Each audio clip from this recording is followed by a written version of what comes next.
The artist of the share market channel में आपका स्वागत है। मैं भुवनेश अग्रवाल। नमस्कार दोस्तों।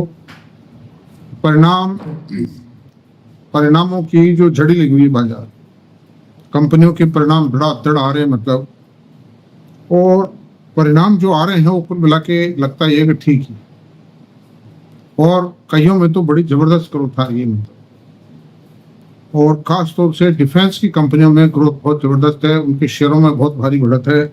मैं आपको सबसे ज्यादा जो कहा करता था, दो सेक्टर्स पर स्ट्रेस कीजिए सबसे ज्यादा, एक तो डिफेंस और एक ग्रीन एनर्जी। इनके सबके परिणाम शानदार आ रहे हैं। तो अब सवाल ये है कि इन्वेस्टर क्या करे, कैसे करे, कौन सा शेयर खरीदे। ये निर्णय लेना बहुत टफ काम है। ये निर्णय हर आदमी नहीं ले सकता। इसके लिए बहुत बड़े अध्ययन की, सूझबूझ की, डेडिकेशन चाहिए, स्टडी चाहिए, चिंतन मंथन चाहिए, बहुत शांत मस्तिष्क से विचार करना पड़ता है, एक अनुभव चाहिए। और खाली आप ईपीएस देख लें, पी रेशो देख लें, उससे कोई पार नहीं पड़ेगा। कंपनी की सेल देख लें, प्रॉफिट देख लें, ग्रोथ भी देख लें, उससे पार नहीं पड़ेगा। ग्रोथ एक क्वार्टर में आके रहेगी, मान लो 2 क्वार्टर में आके रहेगी, आप क्या करेंगे? और आपने उस आधार पर खरीद लिया। बहुत सा होता है, किसी कंपनी में ग्रोथ आई एक क्वार्टर में, आपने उसके आधार पर शेयर खरीद लिया, दूसरे क्वार्टर में उसने अंगूठा दिखा दिया, आप क्या करेंगे बताइए आप? तो इन सब चीजों से बचने के लिए एक बहुत बड़े तुलनात्मक विवरण की आवश्यकता है। मैं कोई भी डिसीजन लेता हूं या मैं वीडियो भी बनाता हूं, उस पर चर्चा करता हूं, इस पर भी, मेरे चैनल पे भी, तो मैं उससे पहले बहुत चिंतन करता हूं कि मेरी बात को सुनकर किसी व्यक्ति को हानि नहीं होनी चाहिए। देखिए, वैसे तो शेयर बाजार है, सब कुछ होगा, इसमें नुकसान भी होंगे, फायदे भी होंगे, लेकिन एक कैलकुलेटेड लॉस, जिसको कहते हैं कि रिस्क रिवार्ड रेशियो का कैलकुलेशन, रिस्क रिवार्ड रेशियो को जरूर कैलकुलेट। ऐसा नहीं हो कि कहीं उस शेयर को खरीदने वाला की सारी पूंजी लुट जाए, खत्म हो जाए, वो ऐसा नहीं होना चाहिए। अगर लॉस, शेयर बाजार है, लॉस भी होता है, एक बहुत ही प्रोपोर्शनेट और बैलेंस्ड लॉस हो जो अफोर्डेबल हो, कुछ टाइम बाद वो कवर भी हो जाए। इस तरह के शेयरों में ही इन्वेस्टमेंट करना चाहिए। और मैं ये आपसे पहले कह चुका हूं कि मेरी जो बेसिक थ्योरी है, जो बेसिक फंडा, जो बेसिक पॉइंट्स हैं किसी भी कंपनी में इन्वेस्टमेंट को कंसिडर करने के लिए, वो है मैनेजमेंट, दूसरा पॉइंट है टेक्नोलॉजी, तीसरा पॉइंट है ब्रांड, और चौथा पॉइंट है ग्रोथ। पहली 3 बातें अगर सही हैं तो चौथा जो ग्रोथ का पॉइंट है, ग्रोथ अपने आप आ जाएगी। If the management is capable, they will carry out the growth, they will deliver the growth. आप देखिए, चंबल फर्टिलाइजर था, उसके साथ में गैस बेस्ड प्लांट था। चंबल फर्टिलाइजर जो बिड़ला का प्लांट था, जेके बिड़ला जो ज्वारी एग्रो के मालिक थे, उन्होंने लगाया, प्रमोटर थे, उन्होंने लगाया था प्लांट। उसके साथ ही नागार्जुन फर्टिलाइजर लगा साउथ के अंदर, और एक बिंदल एग्रो लगा जो कि अभय ओसवाल साहब ने लगाया था, जो कि नवीन जिंदल साहब के फादर इन लॉ हैं, लगाए थे उन्होंने। तो भाई औद्योगिक घराने तो वो भी थे ही, मतलब वो जो राजू जो थे, जो ये मिस्टर राजू जो थे, नागार्जुन फर्टिलाइजर के प्रमोटर थे, वो भी थे उद्योगपति, उनकी भी कंपनियां थी, उठ रहे थे, वो छोटे मोटे थे, इतने बड़े नहीं थे।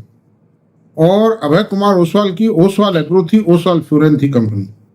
और ये जो लुधियाना का जो ओसवाल परिवार है, जो होजरी बिजनेस में, खासतौर से टेक्सटाइल बिजनेस में, उसी फैमिली के आदमी थे।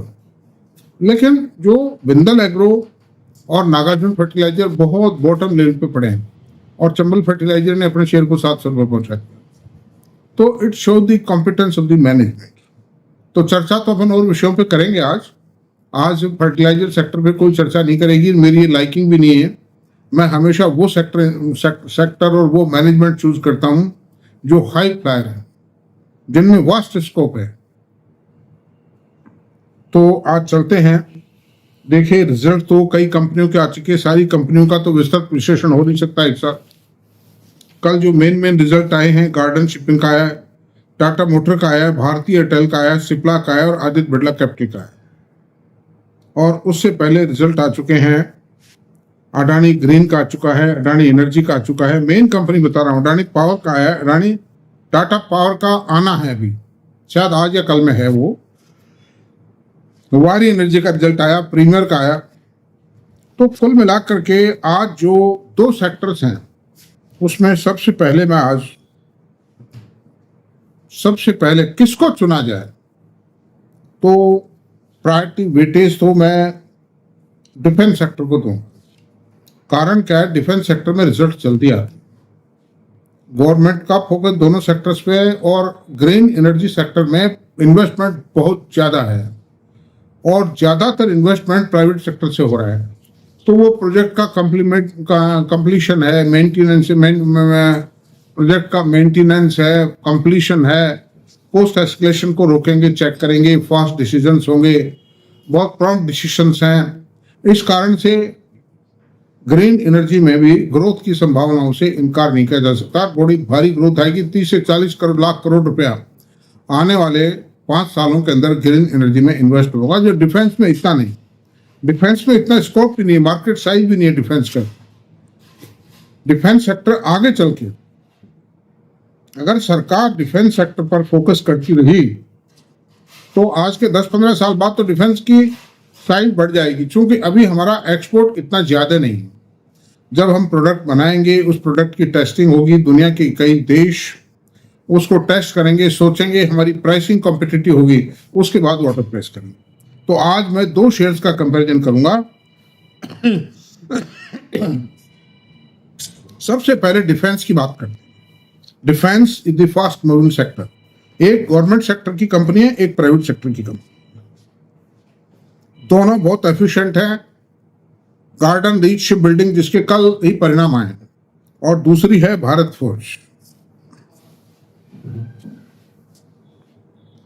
तो परिणामों में ये चलता है कि कल जो परिणाम आए हैं ये गार्डन रीच शिप बिल्डिंग के, इसके परिणामों ने आंखें खोल दी, चकाचौंध कर दी। इतने भारी परिणाम, 118% की ग्रोथ, 117% की growth I after year on year quarter results में, और वो रिजल्ट 112 करोड़ रुपए से नेट प्रॉफिट बढ़ के और 244 करोड़ रुपए हो गया। और on the other hand I tell you, जो सेल है वो भी करीब 64% बढ़ गई, 1020 करोड़ रुपए से बढ़ के 1660 करोड़ रुपए की सेल होगी। तो ये वंडरफुल अचीवमेंट है गार्डन रीच का, और ईश्वर करे, मुझे उम्मीद है पूरी मजगांव के परिणाम भी इससे भी बेहतर आ सकते। दिस इज द पोजीशन दोस्तों। तो अब और दूसरी तरफ भारत फोर्ज, जो कि डिफेंस के अंदर बहुत बड़ी एंट्री ले चुका है और जिसको खूब ऑर्डर्स मिल रहे हैं, गन तोपें बना रहा है, बंदूकें बना रहा है। इस क्षेत्र में भारत फोर्ज की बहुत बड़ी एंट्री है। 4 अमेरिकन कंपनी से इनका डिफेंस इक्विपमेंट बनाने के लिए टेक्नोलॉजिकल करार हो चुका है, एग्रीमेंट हो चुका है।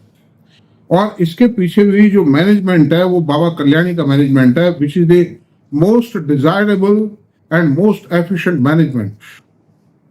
ये सारी बातें हैं मैं आपसे बता रहा हूं, और बड़े जबरदस्त परिणाम दिए हैं उसने भी। हालांकि गार्डन रीच पहले बिल्कुल डाउन साइज में पड़े हुए थे और ये उठ करके बहुत ऊपर आए हैं, तो इनमें जो रिटर्न का परसेंटेज है वो बहुत हाई है गार्डन रीच में in comparison to Bharat Forge. लेकिन भारत फोर्ज एक इतना कैपेबल मैनेजमेंट है कि एक्सपोर्ट ऑर्डर भी प्रिपेयर कर लेंगे बहुत जल्दी। गार्डन रीच को फिर भी थोड़ी दिक्कत आ सकती है, क्योंकि जहाज एक ऐसा काम, बंदूकें तो कोई भी देश खरीद लेगा, तोपे कोई भी देश खरीद लेगा, और तोपे इतनी एफिशिएंट तोपे हैं कि पूछो मत आप सुन। गोले दाबने की जो क्षमता है वो जबरदस्त है उनकी। टारगेट और स्पीड एंड एफिशिएंसी। तो एफिशिएंसी तो आप टारगेट को मान लीजिए, और स्पीड जो कितने गोले दागेगी बहुत ज्यादा है वो, मतलब। अच्छा, अब चलते हैं। बाबा कल्याणी एक बहुत ही डिसेंट मैनेजमेंट है इस देश में। जो कल्याणी स्टील के मालिक हैं, कल्याणी ब्रेक के मालिक प्रमोटर है, भारत फोर्ज के मालिक हैं। भारत फोर्ज 1962 में प्रमोट की थी बाबा कल्याणी के फादर ने।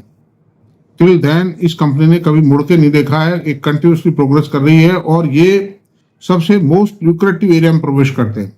और डिफेंस के अलावा ये फोर्जिंग के बहुत सबसे largest manufacturing company of India है फोर्जिंग के अंदर, और अमेरिका को एक्सपोर्ट करती है। क्लास 8 ट्रक्स के लिए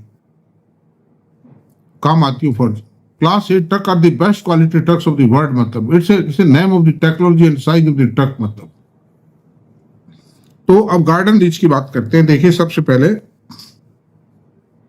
डिफेंस सेक्टर की दो कंपनियों का हम कंपैरिजन कर रहे हैं आपके मान।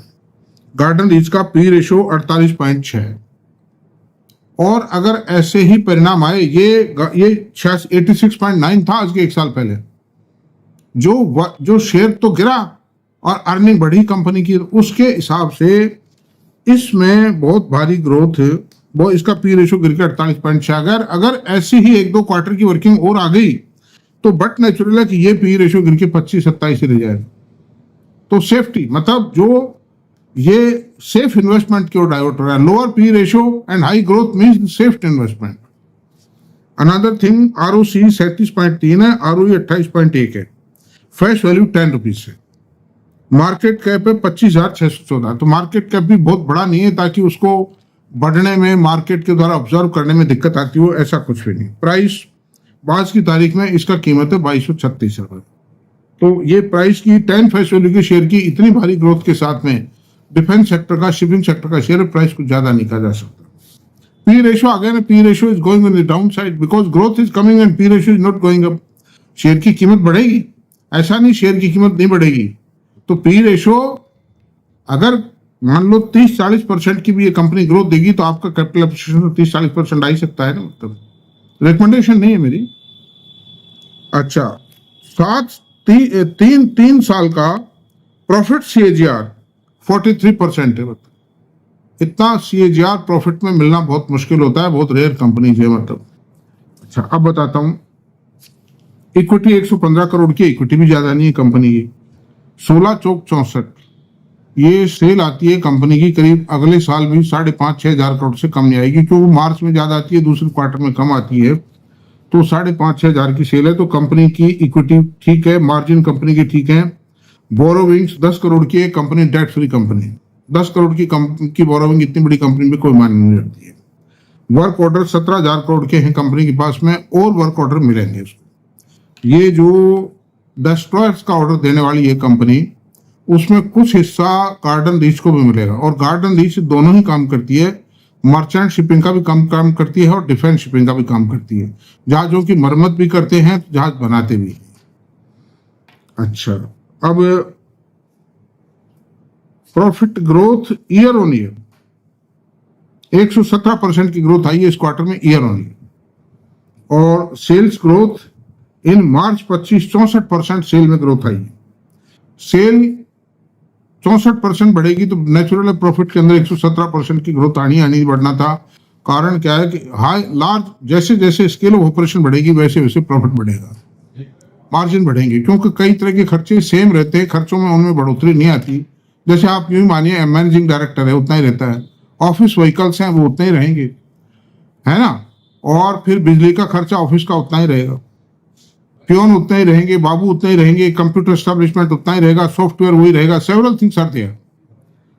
तो ऐसी सूरत में दोस्तों, और ये कंपनी, अब इसके बारे में तो गार्डन बता दिया। अब मैं आपसे बताता हूँ भारत फोर्ज के बारे में बात करते हैं। भारत फोर्ज की और बातें मैंने बताई दी हैं, अब मैं बताता हूँ इसके डाटा बताता हूँ। इसका पी रेशो 59.7 है, और ये आज के 3-4 साल पहले 248 का पी रेशो था। ये पी रेशो भी गिरा है। वो पी रेशो क्यों हाई थे मैं आपसे बताऊं कि जब कंपनी में बहुत बड़ी ग्रोथ की उम्मीद होती है ना, मार्केट के क्लोज सर्कल्स को, कंपनी के क्लोज सर्कल हैं, मार्केट के क्लोज सर्कल्स हैं, वो सब पता लगा रहे, तो पी रेशो अपने आप हाई होता है। कमाई बाद में आती है, पी शेयर पहले तेज हो जाता है। अंडर दिस सर्कमस्टेंसेस उस पी रेशो को अनजस्टिफाइड मत के इस पी रेशो को जस्टिफाइड करेंगे, बिकॉज बाबा कल्याणी के मैनेजमेंट के नाम का पी रेशो 20-30 तो कम से कम आप मान के चलिए। अगर आज ये टोटल जब देखिए, जब अर्निंग नहीं थी कंपनी में, 248 का पी रेशो था ना, बिकॉज ये बाजार के लोगों को ये मालूम है कि इतना कॉम्पिटेंट मैनेजमेंट है जो कंपनी को सक्सेस में कन्वर्ट करके मानेगा। ये आरओसी 13.1 है, आरओई 12.1 है, फेस वैल्यू 2 रुपीज। अब ये आरओई आरओसी को आप ज्यादा ना देखें। कारण क्या होता है कि इसमें कंपनी पे डेट वगैरह होता है, तो उस कारण से जो आरओई और आरओसी कम हो जाता है, उसका कारण है कि ब्याज का वर्णन होता है। इसने कंपनी ने अभी प्रोजेक्ट लगाया ही, तो इस कारण से वो आरओई आरओसी कम। तो ऐसी ये कोई खास मैं बात नहीं मानता, मैं तो पी रेशो को मानता हूँ। मेन चीज, और कंपनी के अंदर सेल्स ग्रोथ का मानते हो। अच्छा सर, फेस वैल्यू 2 रुपीज है, मार्केट कैप 60,196 करोड़ रुपए। तो मार्केट कैप 60,000 बहुत बड़ा मार्केट कैप नहीं है ये, इसको 3-4 लाख 2.5 लाख करोड़ तक पहुंचने में कोई दिक्कत नहीं आएगी। Provided the company grows, price इसका 1259 रुपए है। ये गिर करके 1700-1800 रुपए भी था ऊंचाई में, लेकिन अभी गिर करके 1100-1150 तक गया था मंदी में, और अभी वापस उठ करके ऊपर की ओर चलने लगा है। 1259 है। 3 years CAGR ऑफ प्रॉफिट 3% है। प्रॉफिट आया ही नहीं, इसलिए ये जो CAGR और ये जो ROE और ROC भी इसीलिए कम है। मतलब क्यों? ये नए प्रोजेक्ट लगा रहे थे, and there was a depressed condition in the market so far, automobile and American market में बहुत बड़ा डिप्रेशन था ब्याज की रेट बढ़ने के कारण। तो क्लास 8 ट्रक्स के लिए फोर्जेस की डिमांड भी थोड़ी कमजोर थी एक्सपोर्ट के लिए। This was the reason. और डिफेंस का काम इन्होंने शुरू किया ही था, तो ब्याज और डेप्रिसिएशन का तो बर्डन था उस पर, लेकिन उससे कमाई कम हुई। But now that business is coming in full swing. अच्छा, अब इक्विटी 96 करोड़ की है, कोई इक्विटी भी ज्यादा बड़ी नहीं है। बोरोविंग 6698 करोड़ रुपए की। ये कंपनी पर बर्डन है, लेकिन ये कंपनी बहुत जल्दी, इतना एफिशिएंट मैनेजमेंट है, कमा के जल्दी जल्दी रिपे कर देगा, और एक्सपांशन करने हैं इनको। वर्क ऑर्डर 5700 करोड़ रुपए के ऑर्डर्स हैं, और ये सारे ज्यादातर वर्क ऑर्डर्स जो हैं इसमें से एटलीस्ट 3,500-4 हजार करोड़ के वर्क ऑर्डर्स, मतलब केवल मात्र भारत उसमें है डिफेंस के ऑर्डर्स। अच्छा, year on year growth in profit, इस लेटेस्ट जो दिसंबर क्वार्टर के परिणाम आए हैं उसमें नहीं, मार्च के आगे 24.66% की profit growth I, and it is just a beginning of the defence products by the company. लेकिन उसके बावजूद भी 25.66% की ग्रोथ है। आप सबसे बड़ी चीज EPS को, पी रेशो को और ग्रोथ को देखिए। मार्जिन भी शानदार है कंपनी की, क्यों इतनी डिटेल दे नहीं सकते इस पर। सेल्स ग्रोथ 8% सेल्स ग्रोथ, -8% आई है सेल्स ग्रोथ, उसके बावजूद भी 24.66% की ग्रोथ आ गई कंपनी में प्रॉफिट में। उसका कारण है कि कंपनी के जो डिफेंस प्रोडक्ट हैं इनमें मार्जिन बहुत ज्यादा है, और थोड़ा सा सेल इसलिए कम आई है कि क्लास 8 ट्रक्स के लिए डिस्टर्ब रहना ये टैरिफ वार के चक्कर में, तो टैरिफ वार के डिस्टर्बेंस के कारण थोड़ा डिस्टर्बेंस रहा, इसलिए सेल कम आई है। अगले क्वार्टर में और भी शानदार सेल आएगी। Now everything has stabilised in US। 5 साल में मैं आपसे बताता हूं, जो गार्डन रीच था ना, उसमें तो 14.48 टाइम पैसा हो गया, मतलब रिटर्न आया है। 14.5 गुना हो गया वो पैसा गार्डन रीच में 5 साल में, और भारत फोर्ज में 4.5 गुना हुआ। ये भी कोई कम नहीं है। 5 साल के अंदर 4.5 गुना पैसा हो जाना, और क्या चाहिए बताइए, इससे बढ़िया क्या होगा बताइए। The best return under these circumstances. दोस्तों, हम ये चर्चा यहीं रहने देते हैं, और इनका मेरी कोई रिकमेंडेशन नहीं है। आपको जो भी पसंद हो करें, जो भी निर्णय, मेरा काम था आपको स्टडीज देना, स्टडीज मैंने दे दी। That's education.